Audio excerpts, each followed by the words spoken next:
patu kasama doon na himkamulo kehon pan pitudi kuya taaya suang kultang Josephine pan pintu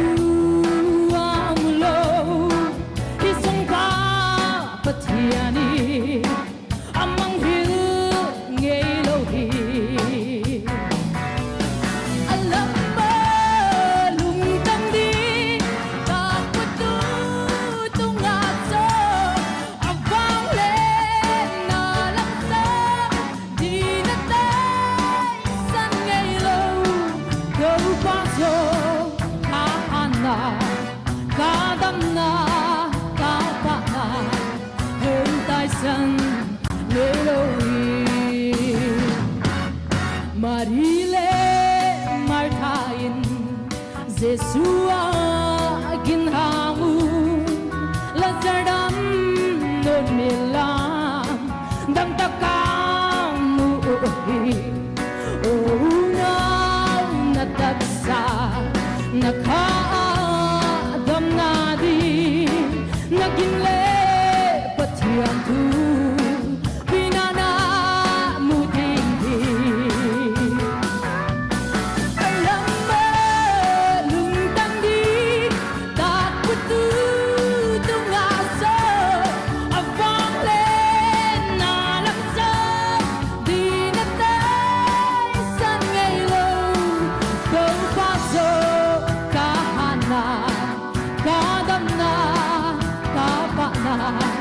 hơn tai sân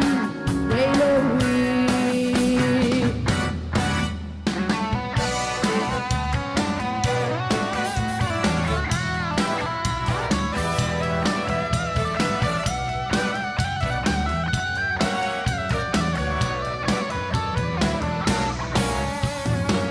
đời qua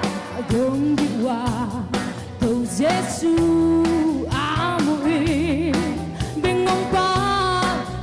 Giêsu gingin dam na amu ke bai bai theloi tau Giêsu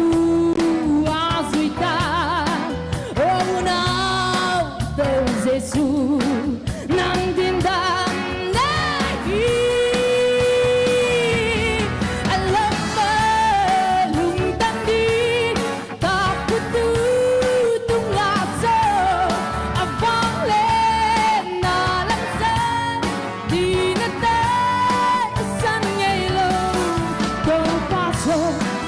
kahana